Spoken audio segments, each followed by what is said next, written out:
I'm Annika Rausch. I work as a data scientist and consultant at Ordina Netherlands.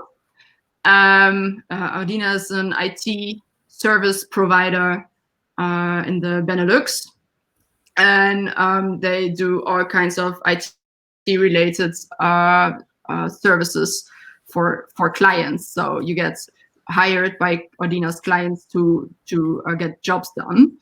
And in my case, it's data-driven jobs. And I found this picture on the internet, and it's about transitioning or like the combination. I thought that was pretty fitting for today.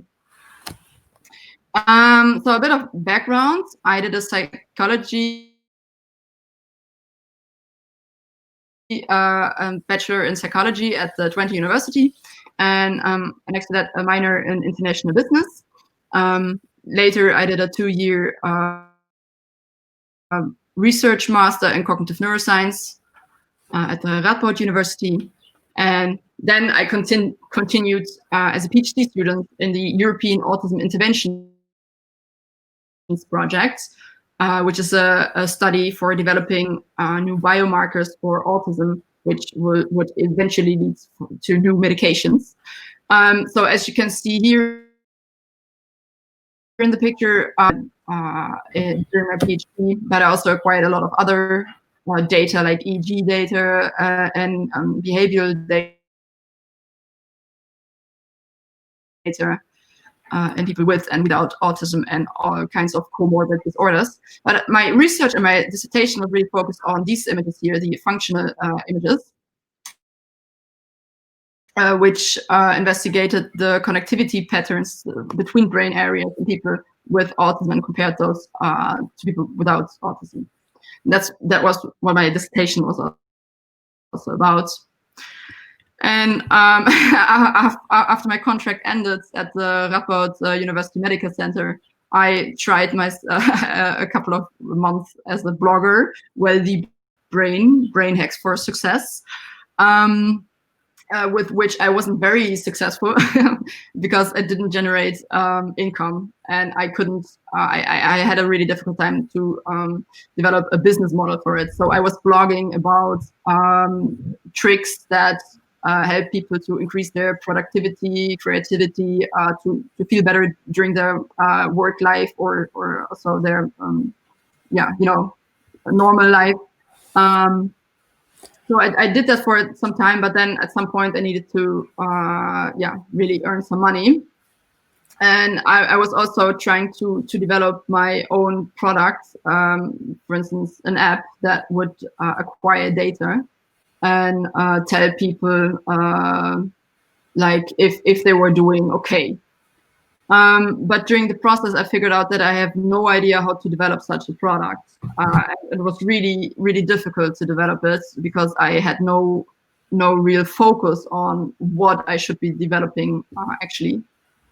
So that's why I became interested in a traineeship as technical consultant at Edina. That's how I got there, because I wanted to learn how to advise people in my situation who want to create a digital product and help them to actually implement it and getting knowing how to implement it in their infrastructure that they have at the company, their data infrastructure, for instance. I wanted to do that. I also applied for a job there. I got to an assessment center, and I actually got the okay, yeah, we want to have you there. But still, I didn't do it because of a couple of reasons, mostly because I didn't get the pay that I wanted, to be honest. So they offered me a different kind of job there as a data scientist. And I could be a consultant as a data scientist at Edina, which was pretty cool. And so I kind of skipped the traineeship part, because as a data scientist, I did with a PhD have some sort of educational background that was really fitting there. And I didn't need to do a traineeship. So that was cool. And I started in 2019, in January. And my first client was the NWWI. They validate real estate or property valuation reports. So every time you want to buy a house, appraiser comes to the house and assigns a certain value to it based on how the house looks like, how big the house is, what's the state of the house. And they fill in a report which needs to be according to certain guidelines and regulations from the EU, right? And what the NWWI does is they validate these reports and check if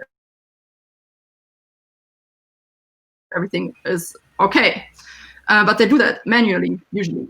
They have employees hired that look at it. And my job was to look whether these analytical, whether I could aid these employees with analytical models and make like dashboards. Or actually, I also made an app that would help these employees to with this validation process. And now I just like 3 weeks ago, I switched to another client, which is the Dutch National Police. And I'm not so certain what I'm allowed to tell, and I haven't actually met the entire crew yet because the whole onboarding is online during Corona. But I'm pretty sure that I can tell you this. So in the criminal justice chain, there's a lot of paperwork that needs to be digitalized and organized efficiently, and that's what a team does there. So an entire team of Edina got hired.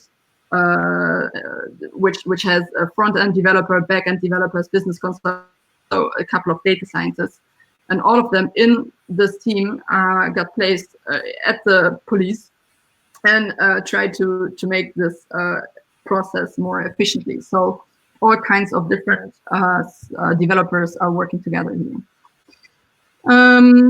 Yeah, so that's my introduction. Wonderful. Thank you so much, Annika, for this introduction. Yeah, thank you so much. Okay, so now let me ask you a few things, and then we will also give floor to the participants so that they can ask their questions. So like, I'm actually, I was thinking today of what I would like to ask you, and one thing that came to my mind is, you know, since we actually we were doing PhD in the same graduate school, and it's not, you know, like this is a type of a place which is rather prestigious, at least in our field. So we were both doing in human neuroimaging, and I think in this institute it's more like a default approach that you continue in academia. Like that's my impression, that that was what was kind of expected from PhD students, like automatically. So it was rather like at least the majority of people tries to stay. So this is the default approach. So did you, when you were thinking about what to do next, like did you feel some pressure to stay from your peers and colleagues, or do you think that? So yeah, well, it was quite relaxed actually. I didn't. The pressure was from myself. So I put the pressure on myself for figuring out for the last 2 years what I was, what am I gonna do? So am I supposed to stay here and continue, or am I going to leave? And for 2 years, I was really struggling with that question. And today, I still don't really have 100% answer what's the right path, but I feel like now, or at least I don't regret anything. I think it was a good choice to leave. At some point, I could have stayed. My promoters offered me a part-time postdoc position, which is a luxury. And they were so nice to try to organize that for me. But, you know, like everything in academia, it's very vague. So they said, yeah, maybe at some point there's this position for you, but maybe it's in about half a year, and there's a lot of uncertainties there. And at some point I figured out there are companies out there who are really interested in hiring me.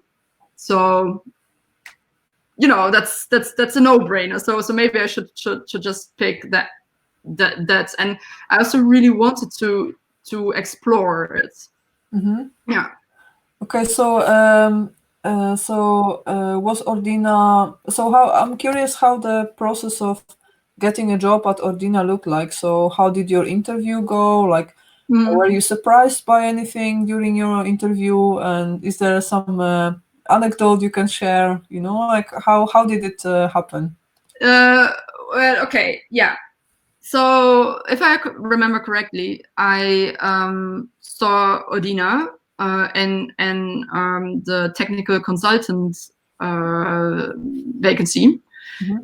Because I wanted to get become a consultant and a technical consultant or business consultant. I wasn't really sure, but I think that I applied for the technical consultant traineeship.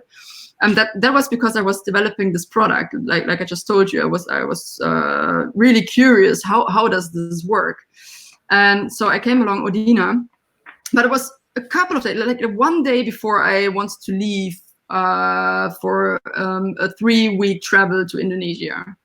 So I saw it and I thought like, oh shit, okay, I want to do something with it. So I'm just gonna upload my CV and let's see what happens. I don't have any time to write a motivation letter. And when I was in Indonesia, then the recruiter called me and I was like, oh, okay, I'm in Indonesia. Is it okay? And yeah, okay. So we made an appointment to talk. And she was really enthusiastic about my profile and she invited me for an assessment center. I had to fill in some questionnaires and some sort of online IQ test, and which actually took quite some time. So it was some serious time investment there. So I think like 4 or 5 hours.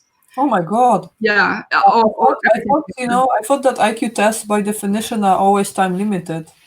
Yeah, they are, but there were a lot of tests. Oh. Yeah.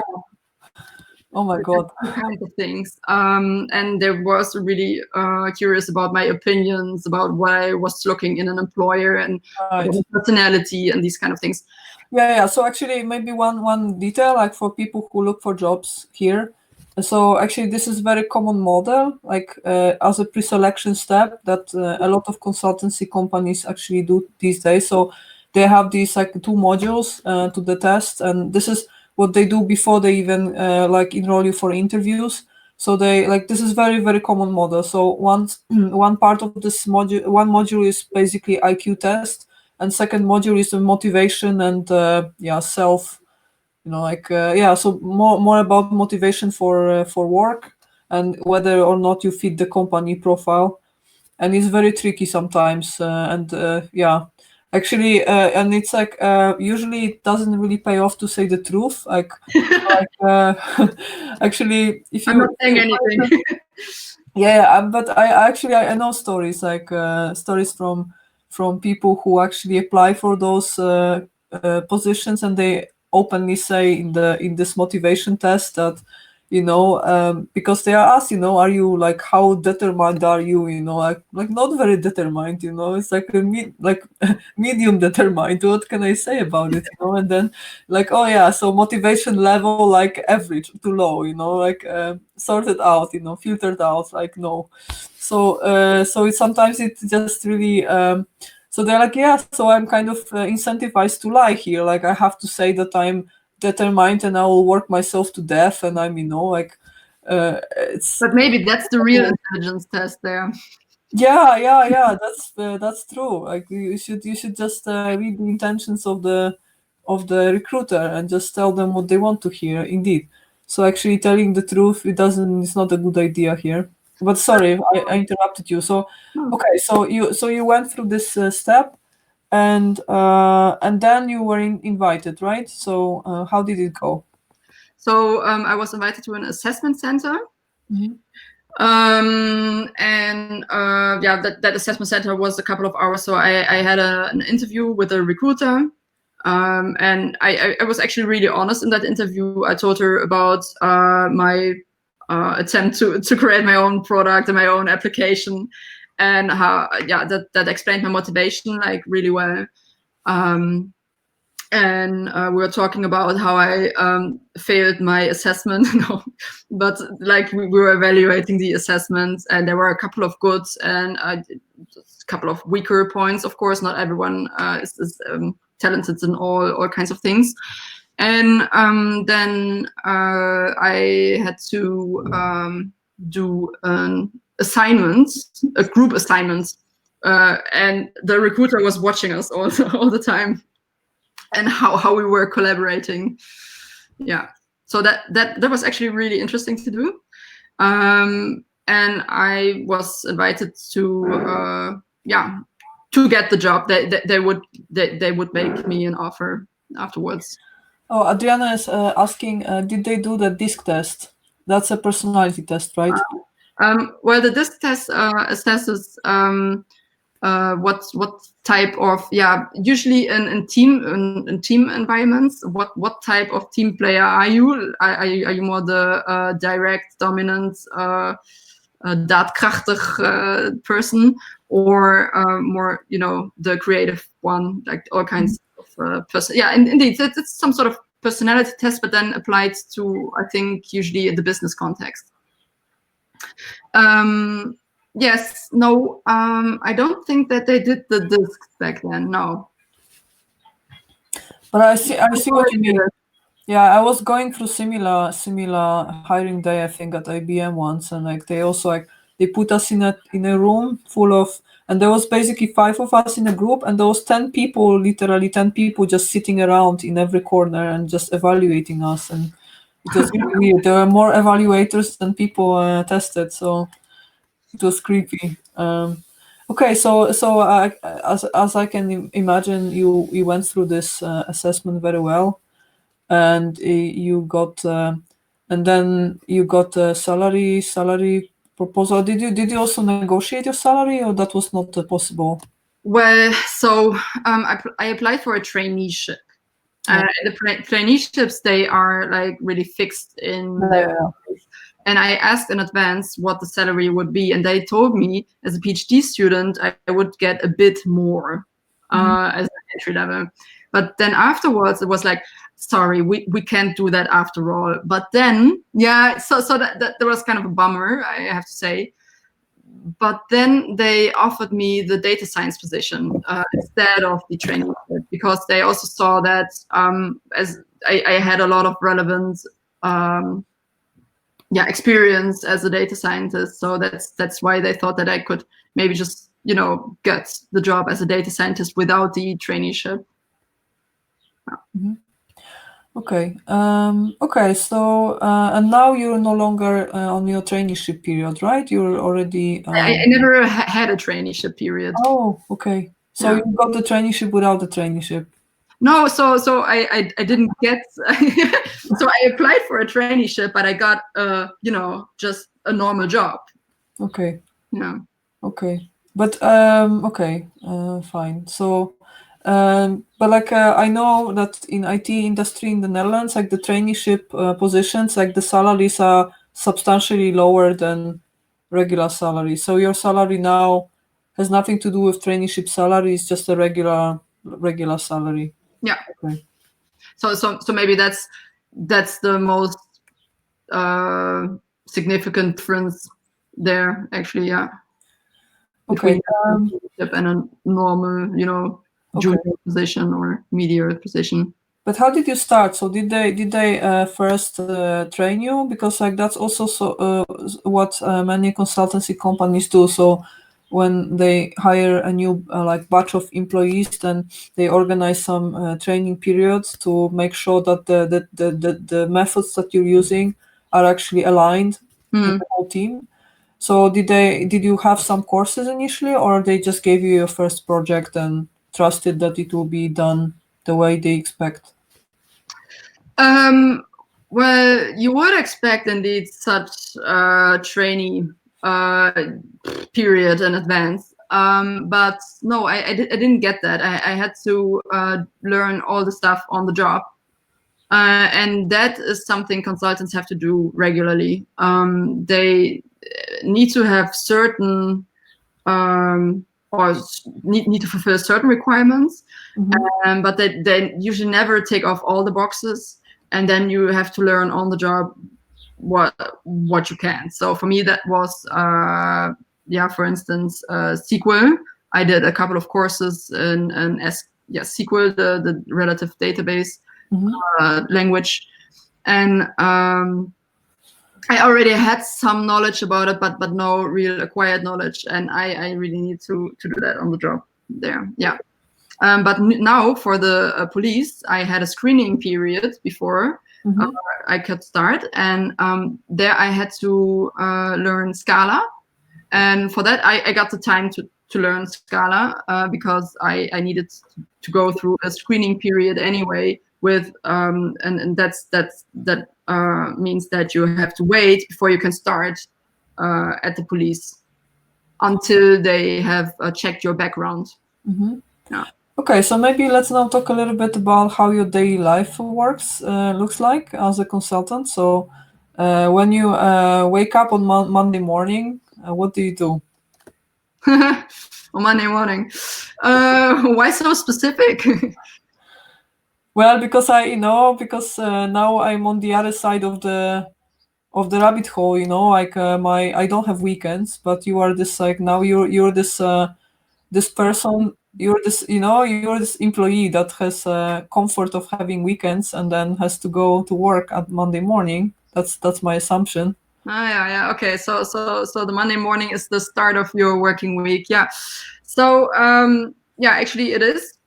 I get up and I need to be at the client at around 9. So of course, if you're 10 minutes late, it's no problem. But usually you have to start at 9. It's a real 9 to 5 job, and the client dictates what they want you to do. So it's different for every client, I guess. But I think most of them are having this 9 to 5 culture. And you start with a stand-up, which is derived from the Agile/Scrum theories, and you start your day with 50 minutes of evaluating what everyone is going to do, what have they done yesterday, and how did it go? Are you coming across some difficulties?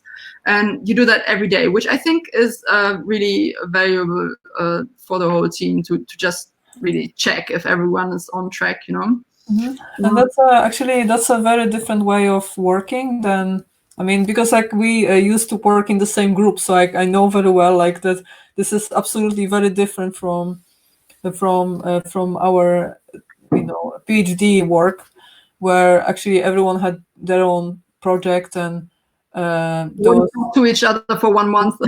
and there was no I wouldn't say no supervision, but I would say no control like on daily basis. So you could go on and on for months without actually having a checkpoint if you didn't wish to have one. So there was a lot of like personal freedom to really work independently for a long time. So like how did you like on your mind, was it difficult to switch to this mode where you have to actually show progress every single day? Yeah. So I had to get used to that because you feel pressure. Of course, you just started as a consultant, and they hire you to give them advice and implement a product. And at the beginning, you have no idea what you're doing, of course, because you just got started at that company, so you don't know their ways, and so it costs a lot of energy. But I think I adjusted well, and actually I like it this way because you're forced to state problems early on, right? So sometimes during my PhD, I would get stuck and would have to wait for 1 day or 1 week or maybe even 2 weeks or 3 weeks to get a solution to the problem. Because nobody had time, and the it's the lines of communication are much shorter in industry, I guess, at least during the products that I'm working on. So that's good. Yeah. And actually, let me ask you this now, since I know that you have in private, you have this hobby to take part in theatrical plays as an actress. Do you think it helps in doing Scrum to be an actress sometimes and play around somehow? You mean I'm doing Lady Macbeth when things are not working out? No. No, it's actually I think during presentations sometimes the acting experience helps, and also in situations where you're not really comfortable and have to step out of your comfort zone, then it helps because you can somehow seem relatively calm while you're not. Okay, and can you tell us a little bit about so like I heard legends, like myself never worked for a consultancy company, but I heard stories about these predatory companies that actually exhaust their employees and so I heard that there is a spectrum. So some companies are really protective of their employees and they really aim for the employees to have very good working benefits and stay with the company for a very long time. But there are also some companies that have relatively a short turnover, average turnover time, and employees stay for short, 1 or 2 years average, and then go. So, like, do you feel like for you working in this place, does it allow you to live this like steady lifestyle when you feel that you have some high homeostasis, and you can actually keep on going without exhausting yourself, like, and getting chronically tired? Or do you feel like with time there is some amount of tirement that accumulates? Well, look, I have to say, my job is a 9 to 5 job, so actually that's okay. Some days, especially in the beginning, I had to adjust to long working hours because in the beginning there were a lot of extracurricular courses that I or let's say meetings that I needed to attend. So I was done with my client, and then I needed to go to Ordina to travel to Edina, and then there was this meeting. And in the beginning, especially in the beginning, there were a lot of those. And I thought if that continues like this, maybe I would get exhausted, because I also tried to finish my PhD meanwhile. Right. So if it was only that, it would have been fine. But I tried to buy a house, which was really costing a lot of energy. Then I found one, and then I had to move and renovate it. I was also trying to finish my PhD in 2019, right? And I had to prepare for defense, and so all of these things together were really exhausting. And I think that would have taken its toll at some point. But I knew that this was only temporary. And actually, my employer was really cool about it, because I told my manager about my struggle, and he said, I actually said, like, okay, your PhD is this thing now, and it actually makes you more valuable for the company. So it would be fine if you take a couple of days for your PhD as training days. I'm not sure if I'm supposed to say this now. Maybe it's killing me later. But no, but I think it's a good sign that your employer cared. So that's actually good. Yeah. So yeah, my manager and also Ordina in general, they think it's important to have this balance, and I don't feel like they're exhausting me or predatory. No. Okay, so is it like I don't know much about this company. So is it like a large company? How many people do you have? I think currently 2,600 in total. They're also in Belgium. Okay. And there are a couple of headquarters across Belgium and the Netherlands. Okay, so so I'm curious.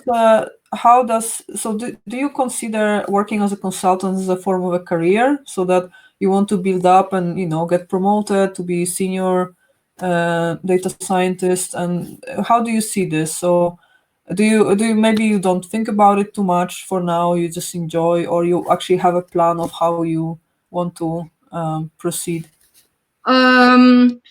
Well, of course, I will always stay at Ordina. Hashtag self-promotion, hashtag I like my boss. Yeah, I love you. Give me a raise.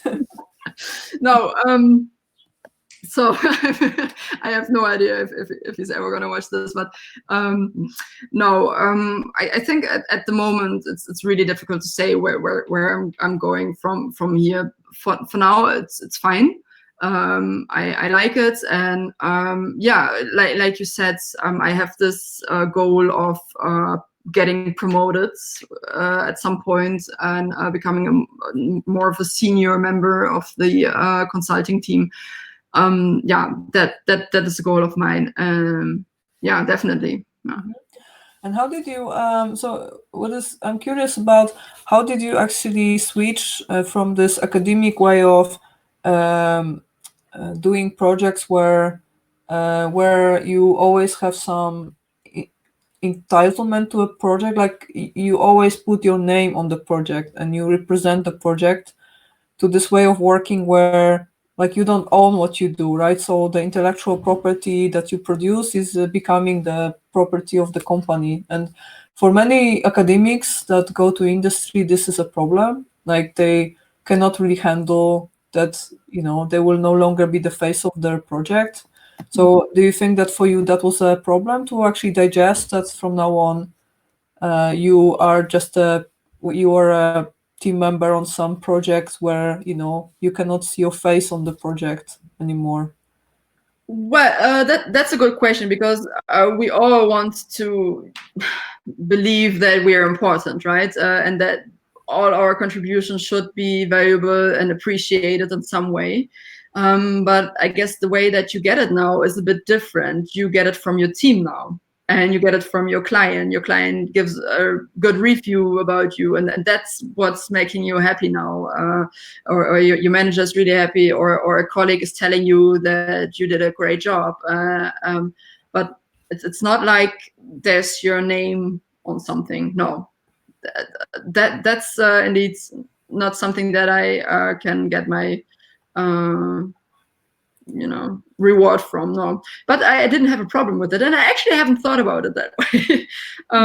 No, you just pointed it out. No, it's no problem. Well, actually, funny enough, I also know academics for whom the fact that they have to put their name on the paper and just put it online so that anyone can read it, it's also stressful. So there are also people for whom actually they are not proud. It's rather the opposite, that they are a bit intimidated that they have to represent a project, and they actually like the fact that they can stay anonymous in a company. So it's like a two-sided stick. So it depends maybe what type of motivation you have, personally as well. Well, in general, if you don't do your research, nobody else is going to do it for you. So nothing is going to happen ever if you don't do the stuff, if you don't write a paper. But in business, it's different. So if you don't do your work, then there's maybe another person who is partially doing your work in a way. Mm-hmm. And things go on. It's not like things nothing is going to happen anymore. So that can be a relief sometimes, especially if you're having a week that's not your best week. Yeah. Okay, and what do you find are the main pros and cons of your job? So like, since your boss might be watching, maybe what are the main pros of your job? No, so the pro is my manager. Hashtag I really need the raise. No, no, actually, I think one of the pros you just said, I think in general you earn a bit more in industry than during academia. Although I think for some people it can be surprising how little you small start, you know. Yeah, you don't get like a huge salary right away. That's a myth usually. But I think your chances of getting a higher salary are increasing after some time compared to academia, where it's quite fixed. Shall I read it out loud, the question? Yes. How much freedom do you have to design your own projects, or is it from the top down? I'm gonna come to that later, actually, and I'm finishing your my earlier sentence first. So, but a disadvantage is really that yeah, you're not as flexible. In academia, you could go to the dentist whenever you wanted. Nobody cared. Now I need to be, I really need to account for my hours, and people are actually watching what you're doing since you're working. Also, especially when you're working for a client, so people are really watching your hours, like how many hours are you making, and they're paying for your advice and your work. So that's really important. Let me then ask a question. So because I mean, I know that you're a very productive person, but even the most productive person sometimes has this dead hour, you know, you're sitting in front of your computer and you have this blank screen in front of your eyes, you know, you just don't, you know, you're not focused and you just sit there. And what do you do then? Because, you know, if you have to leave at 5, but you still have to count hours and say, like, report what you did. Like, what happens when you have that, like, bad day when, you know, nothing really works for you? Well, luckily, most people get the feeling. I need to get used to it, that you can't go home. Then you have to still make your hours, right? That there's no way around it, and you have to accept that maybe you're not as productive today than yesterday. But you still need to fill your hours, of course. And if we're honest, usually even if you're not productive, you can always do something, right? So no. But shall I come back to the question that I just read out? Well, most of the projects are really top down because a client is asking you or hiring you for a specific job, and then they want to get that job done. But what you can do is evaluate with them if that job is feasible, and if it's not, then you can advise them in what you would prefer to do. And it also depends on what kind of contract you have. Sometimes there is this long project and you get more flexibility there. But if you really have a time frame of like 6 months or so, and they want you to just do like something that they really predefined and have like a certain budget for it allocated, then you're really not as flexible. But I also must say that usually the clients don't actually know in advance what they want in terms of technology or analysis. So you're free in coming up with the specifics about that yourself, usually. Is that clear, or? Yeah, I think it's clear. Yeah, I mean, in this case, clearly, I mean, the client is the boss. That's how it works usually, unfortunately. So yeah, this is, I mean, like, I know that for myself, this is probably not enough freedom. Like, but I can also see that it's always a trade-off. So you have also higher amount of safety and better working benefits at the cost of flexibility. So that's the trade-off always. But can you tell us a little bit about, you know, if you think about all the things you did, you know, in your PhD, you know, looking from the current perspective, that, you know, if you knew like that you would be doing what you're doing right now, you would do something different in your PhD trajectory, for instance? Well, yes, I probably would have built up a portfolio, a data science portfolio, of course. So now I got the job. I was quite lucky. that I could get a job without having such a portfolio. But I think, I mean, that's also what women often say. Oh, I was lucky. I don't think you were lucky. You're a very good data scientist, first of all. I deserved it. Of course. Yeah, well, and it's actually also not true that I didn't have a portfolio. I had my research, and I showed up with, my portfolio to the job interview with later my current manager, and I showed him what kind of research I did.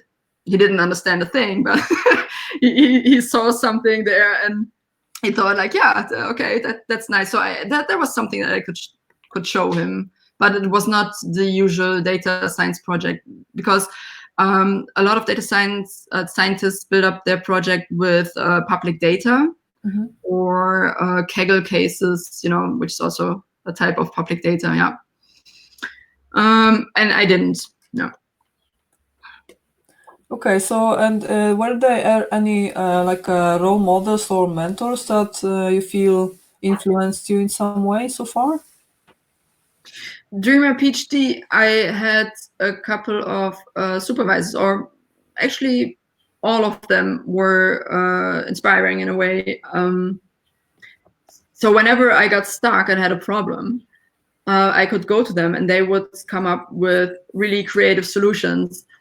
And I thought that, yeah, I kind of admired that.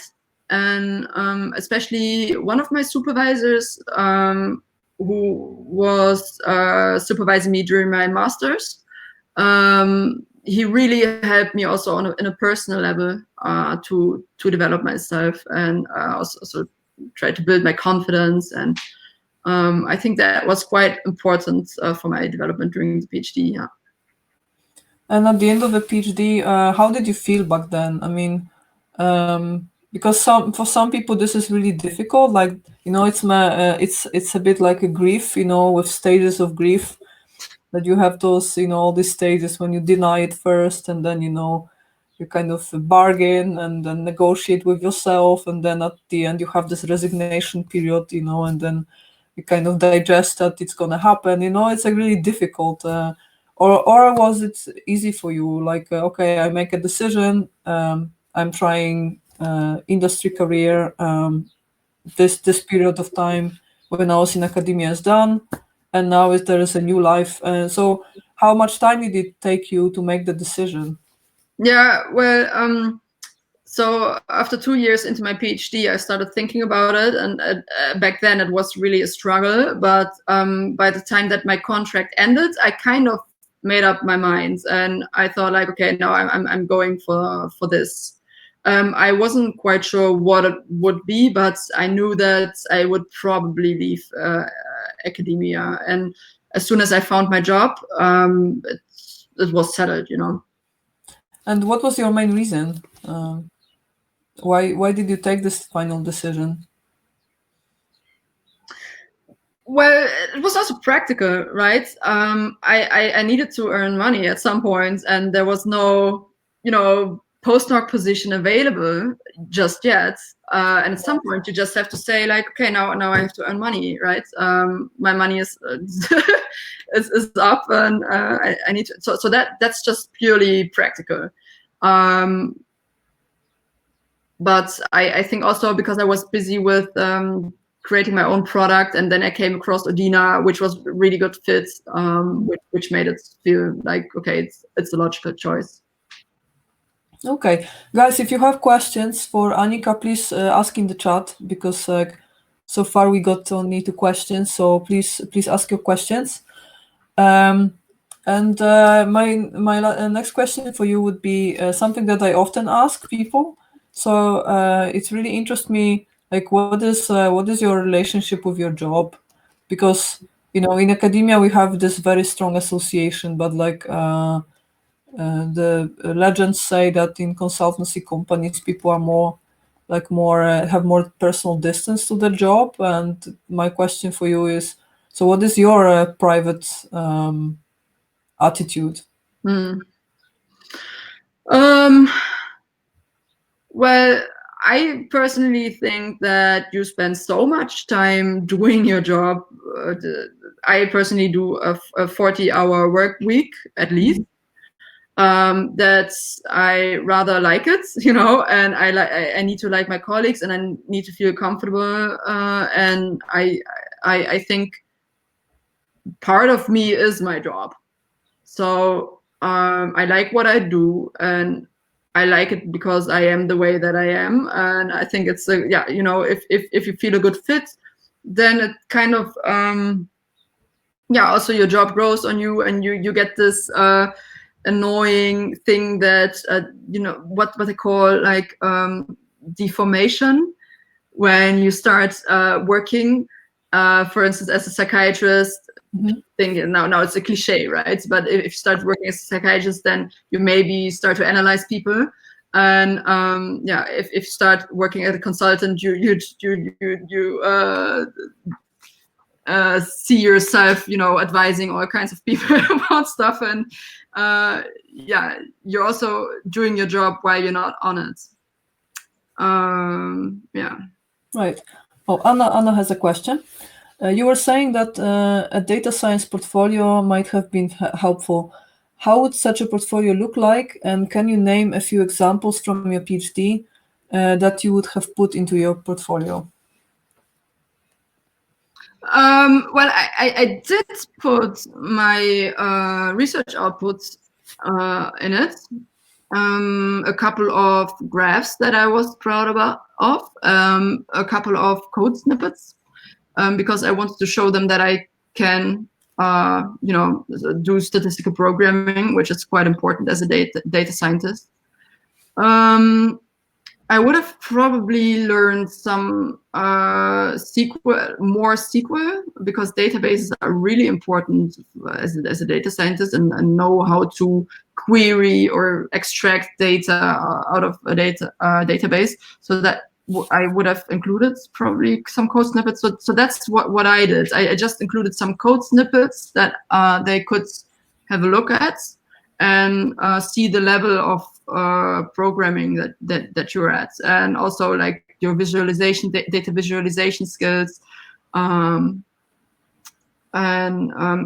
think that the ING, the Dutch bank, they also really want you to send them some of your codes, like some of your example code. Maybe it's a good idea if you have a GitHub page where you can upload your example code. That would actually be the easiest way to show what you're doing. Yeah, because it's also 2-in-1. You also show that you know these techniques to work in a team, like as a developer. So it's like 2-in-1. Yeah, nice. And actually, I have a question just came to my mind. I'm curious, what is your relation with your colleagues? Because like also, again, in academia, we tend to make friends with our colleagues. Like often best friends are our PhD students. So like at your current job, like, do you have just occasional drinks with your colleagues, or do you also make friends and spend some time together after working hours, or how does it look like? Well, we do spend some time after working hours, definitely. But that's usually planned and in a group, and I don't go for coffee with just one of my colleagues. It's not that I don't like my colleagues, but that situation just didn't occur yet. But I would if someone would invite me. No, and I'm not hinting on something, but I would do so, I guess. And these social events at work are quite important, and also happen quite regularly. Yeah. Okay, interesting. So it's healthy. It sounds like healthy and friendly place. Hashtag give me a raise. Let's see, maybe it works. Come on, I'm rooting for you. Okay. Little self-promotion there. Okay, guys, do you have some more questions? Because our time is running up. Murali is asking, what are all the technical things that you need to approach in such industries? For instance, if I want to approach industry with my background in neurocell biology, pharmacy, drug delivery, etc.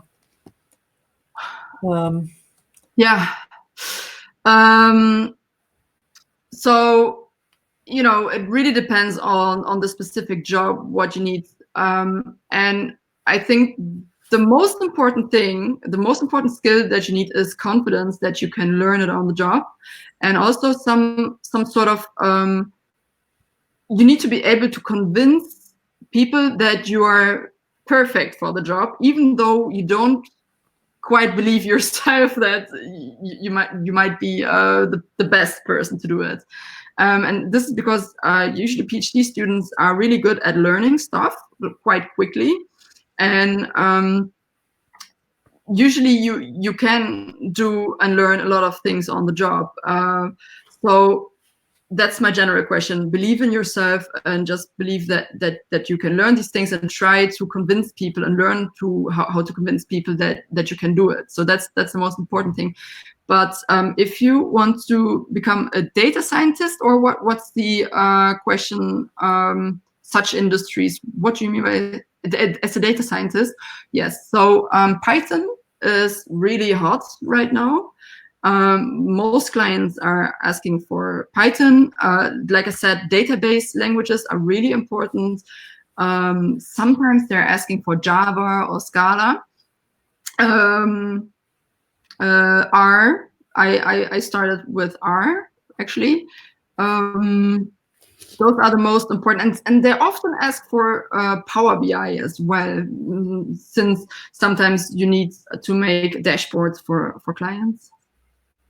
But really depends on the job. Well, it's usually also stated in the job offer, right? Like if there is anything specific. Okay. And Adriana is asking, what is the most exciting part of your job and the most challenging?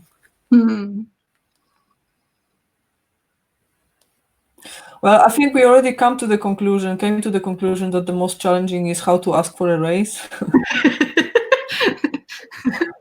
Yeah. So we can proceed to the most exciting. Yeah. So, well, the most exciting thing is actually if you make a product and you actually implemented it. So that's a huge thing in data science and also in IT. That there's been these studies that only 7% of the big IT projects succeed. So 93% fail in a way. And I think 64% of these failures are because of some organizational or communication issues. So yeah. So if you're able, as a data scientist, to make a product and actually implement it and make it work and valuable, that's like really great. Yeah, that's great. Great answer. Okay. Any more questions, guys? 3, 2, 1. Okay.